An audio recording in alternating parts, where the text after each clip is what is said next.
First वाला board बिल्कुल पास में आ रहा है और उसी की तैयारी करने के लिए हमने सीबीएसई ने जो सैम्पल पेपर निकाला है सेशन 2021-22 का होम साइंस क्लास 12th के लिए, हम उसको सॉल्व करने की कोशिश कर रहे हैं। ये हिंदी वर्जन है जो कि 35 अंकों का आएगा, 90 मिनट का। इसका पैटर्न मैंने पिछले वीडियो में बता दिया था, अगर ना याद हो तो उसे दोबारा से देख लेना। अब हम आगे बढ़ते हैं। हमने 12 क्वेश्चंस तक कर लिए थे, खंड आ के मतलब सेक्शन ए के हमने 12 क्वेश्चंस कर लिए थे।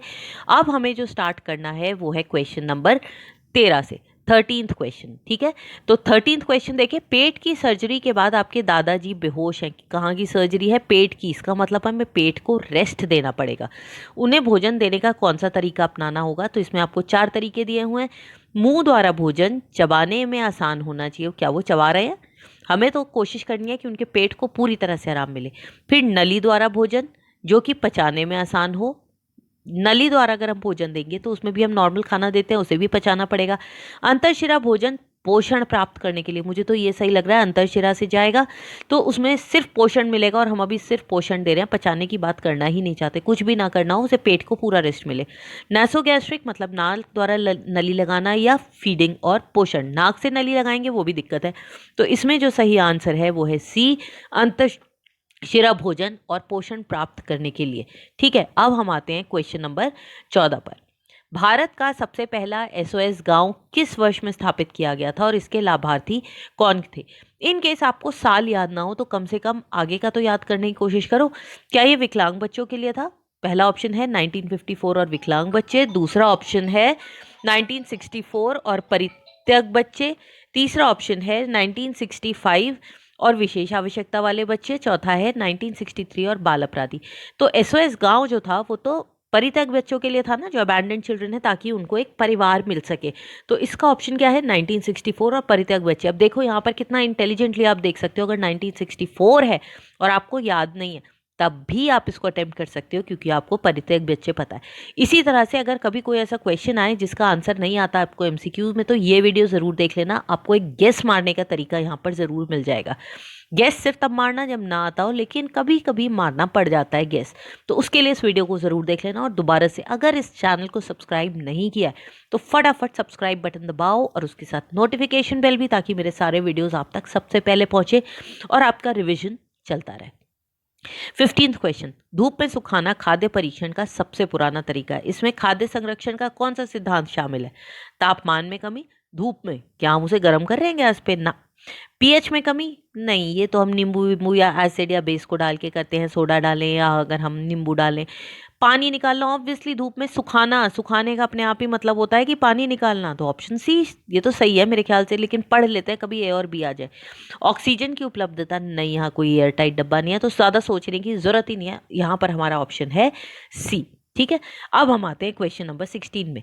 निम्नलिखित में से कौन सा उत्तम उत्पाद पद्धति जीएमपी की विशेषता नहीं है? फिर से ध्यान देना, जीएमपी की विशेषता नहीं है। उत्पाद पद्धति, गुड मैन्युफैक्चरिंग प्रैक्टिसेस, झूठी लेबलिंग कम करना, ये इसकी विशेषता नहीं है। मतलब हम झूठी लेबलिंग करवा लेंगे क्या?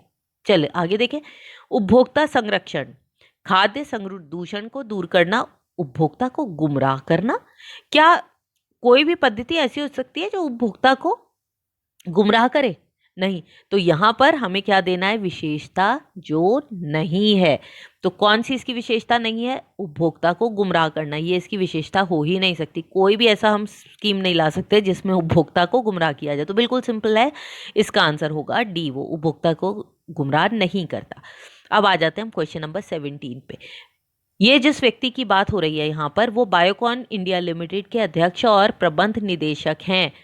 उन्होंने अपने करियर की शुरुआत कार्लसन और यूनाइटेड बेवरेजेस में एक ट्रेनी ब्रूअर, यानी ब्रूअर कौन होता है? प्रशिक्षु शराब बनाने वाला। अगर ना आता हो ना आपको, कभी हिंदी और इंग्लिश में प्रॉब्लम हो रही है तो दोनों वर्जन्स पढ़ लिया करना, के रूप में की थी। 2005 में उन्हें पद्म भूषण से सम्मानित किया गया था। इस व्यक्तित्व को पहचाने बेटा, इसीलिए मैंने कहा है सारे ऑप्शंस ध्यान से पढ़ो, थोड़ा थोड़ा फर्क है। सुश्री किरण मजूमदार शॉ, सुश्री कुसुम मजूमदार शॉ, सुश्री किरण मजूमदार शाह या सुश्री कल्याणी मजूमदार शाह। सुनने में तो सब एक से लग रहे हैं, लेकिन बायोकॉन नाम सुनते ही आपको याद आ जाना चाहिए कि यह है किरण मजूमदार शॉ। तो इसका आंसर है ए, और इसमें तो मेरे ख्याल से किसी को कोई डाउट ही नहीं होगा। ये तो बहुत ही बड़ा एक हमारे देश का बहुत नाम रोशन किया, बहुत बड़ी एंटरप्रेन्योर है या उद्यमकर्ता। अब हम आते हैं क्वेश्चन नंबर 18 पर, 18वां क्वेश्चन। आपकी बहन ने नैदानिक पोषण और आहारिकी में डिप्लोमा पूरा किया है। आप नैदानिक पोषण और आहारिकी में डिप्लोमा किया है। निर्धारित में से चुनकर उसे अपना करियर शुरू करने के लिए कौन सा विकल्प उपलब्ध है? स्कूल में परामर्शदाता, स्कूल में परामर्शदाता, पोषण करके, अनुसंधान और विकास, पोषण औषधीय खाद्य पदार्थ। बिल्कुल, ये तो नैदानिक पोषण का हिस्सा ही है। ईसीसी, ईसीसी क्या था?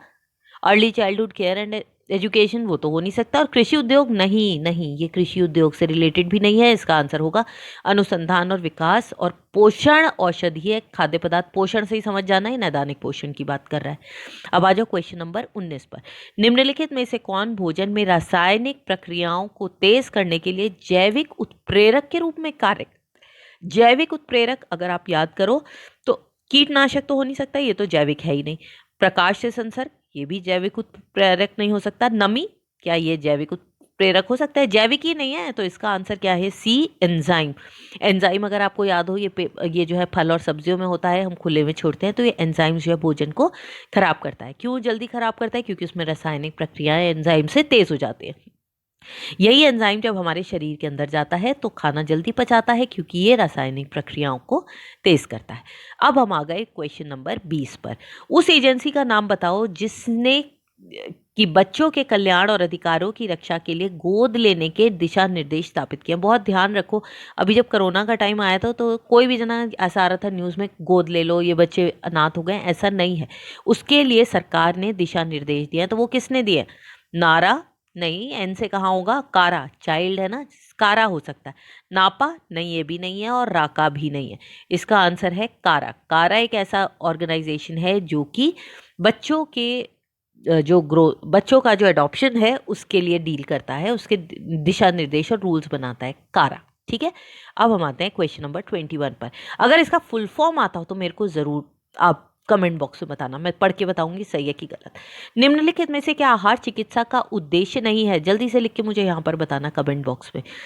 आहार चिकित्सा का उद्देश्य नहीं है। फिर यहाँ पर आपसे नहीं पूछा गया।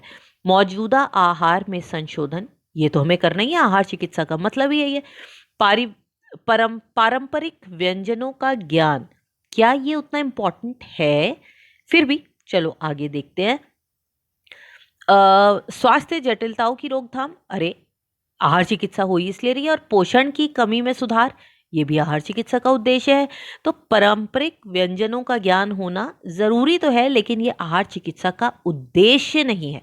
आहार चिकित्सा में हम व्यंजनों के ज्ञान का इस्तेमाल करते हैं, लेकिन उद्देश्य नहीं है। तो यहाँ ध्यान रखना, जैसे यहाँ पर उद्देश्य है, इसी तरह से ये आपसे असर्शन बेस्ड क्वेश्चंस में पूछा जा सकता है। ठीक है, तो हमारे 21 क्वेश्चंस हो गए हैं। अब बस 3 क्वेश्चंस आज के लिए और बचे हैं।